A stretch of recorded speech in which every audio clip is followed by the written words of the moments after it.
Hey y'all, it's Maddie from the Itty Bitty Homestead Committee. Y'all, I put my little heatless hair thing in a little too soon after my shower last night, so now we have these waves. What do we think? Do we like the waves better or do we like the Farrah Fawcett hair?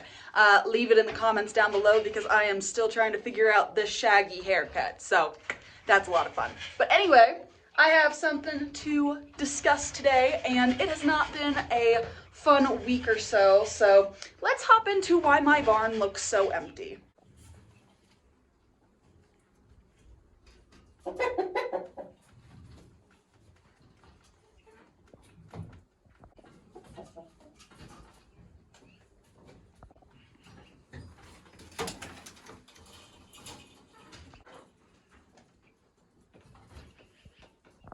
Madison, where are the rest of your bunnies? Let me show you where the rest of my numbskulls are, and then I'll explain. Here are the rest of my silly little wabbits. They're in my garage in quarantine. And that is because this little newly named Lizifer decided that it would be a lot of fun to get a nosebleed. And for those of you who don't know very much about rabbits, that is a very, very concerning thing. And that is because nosebleeds are one of the top signs for RHVD2, and we have quite a few outbreaks that are a couple of miles down the road. Now with RHVD2, normally we see an incubation period after an initial nosebleed of 4 to 6 days before the rabbit dies. We are on day 7, and Lizzie is doing amazingly fine. So that nosebleed was more than likely from her scratching it or a broken blood vessel or something along those lines. She is doing absolutely amazing.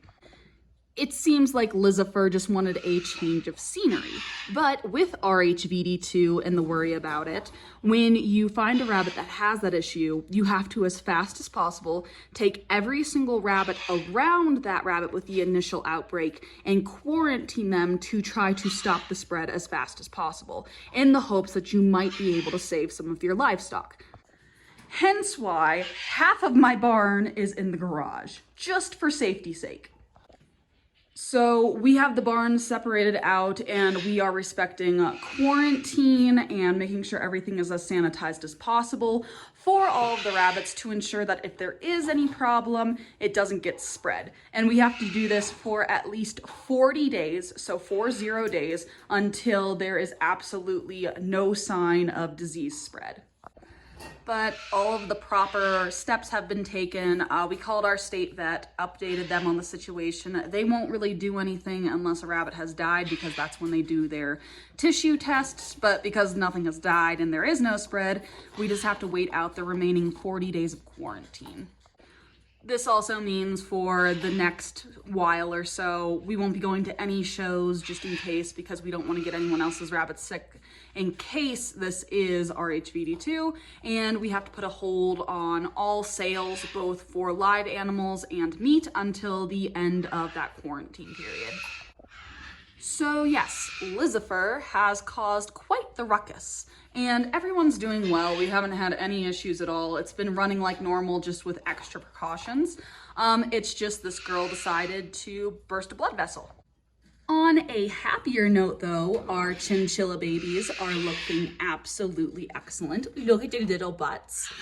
We have 8 in here. One did lose the 2 smallest runts, which isn't surprising because one normally has smaller litters. So the ones that are left have tripled in size and are doing great. We have a bunch of chinchillas in here, broken chinchillas, some solid blacks and some broken blacks. So some absolutely beautiful babies in here. And here is Penguin's litter of babies. She did lose a runt out of here within the first couple of days. So we are down to 7 babies, but all the ones in here are doing absolutely fantastic. I am hoping though that we have some nice looking rabbits in here. This little tricolor is absolutely adorable. I have a friend though who deals with torted rabbits who is going to take a look at this little tri to see if it's torted as it gets older because of the kind of grayish bluish color coming in on the sides. But the one I'm really excited about in here, let me find her. Nope, she's of course hiding. This one? Yeah, this is the one I'm super excited about, this little spotty baby. I'm really hoping that this is a doe with good type because I'm absolutely obsessed with the balance on this baby on both sides of the stripe going down here. So absolutely gorgeous, hoping it's a doe with good type, but we will see. We did get a lot of babies this round that have these little ear markings or lack thereof and no nose mark. A little disappointing, but we always need to put meat in the freezer, so it shouldn't be a problem as long as they grow out appropriately. And then this doe every morning has been lunging at my hand, so I am hoping her breeding with Freak took. She should be getting a nest box here in a day or so. And then hopefully Tati will as well be having babies. Looking forward to more Californian babies. We're just kind of chilling and holding out to see if they took from our breedings. And then of course we have Freddie and Mercury in here, who are two silver foxes that we are looking at keeping out of our most recent silver fox litter. And we're just kind of growing them out to see how they're doing. Freddie is 3 3/4 pounds, and then Mercury is 4 pounds. So doing pretty good on the grow out. I'm just seeing type how they do, and I kind of have to keep them around the 6-month mark to see how their silvering and fur comes in, because we are working on improving our rabbits' fur type these next couple generations. Of course, the mini Rex girls are doing great. Daisy is being Daisy and Blueberry is being Blueberry. They are annoying. I absolutely adore them. And then we should be culling out our broken casters and our little weirdly colored tri in the corner there. I kind of sat down and had a discussion with myself about if I wanted to keep any of these caster or broken caster babies, and I've kind of decided that no, I don't, for a few reasons. For one, they're not better than their mother, and I really like their mother's type and size. So if I were going to keep a caster, it would be better to keep Sadie compared to these other babies. So we won't be keeping any of these casters or broken casters. So out of this cage, we will only be keeping Daisy, who needs to go to her home. Nicole, if you are watching this, you need to come get your bunny here by the end of October, okay? Okay? Otherwise, I'm going to keep her. And then Blueberry. But Daisy has to stay here until the end of our quarantine period. And then once she is done with her quarantine period, she will hopefully be heading to go live with my sister to be a lovely little loved house rabbit. And then our chinchilla babies are doing great. They have been growing out pretty nicely. They are both sitting at about 4 pounds, which is pretty good for the age.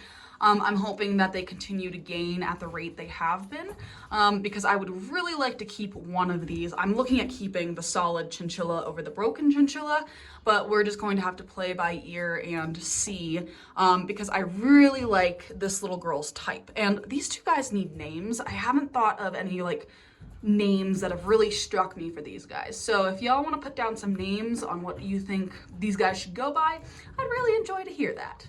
So yeah, that's the fun that's going on around here. I have to sanitize my hands in between every single cage, and I've been sanitizing my boots. I've been wearing different clothes. I have been all over the place and sectioning things off to make sure I'm not spreading anything. So that has been so much fun. And thankfully, this looks like it was just a false call and that it was just Lizifer being Lizifer. And I'm okay with that. It was just, this last week has been emotionally draining. If you follow me on TikTok, you've been seeing it in real time of me freaking out. But anyway, I want to thank y'all so much for watching, and thank you as always for your support, and I will see y'all in the next one. Bye.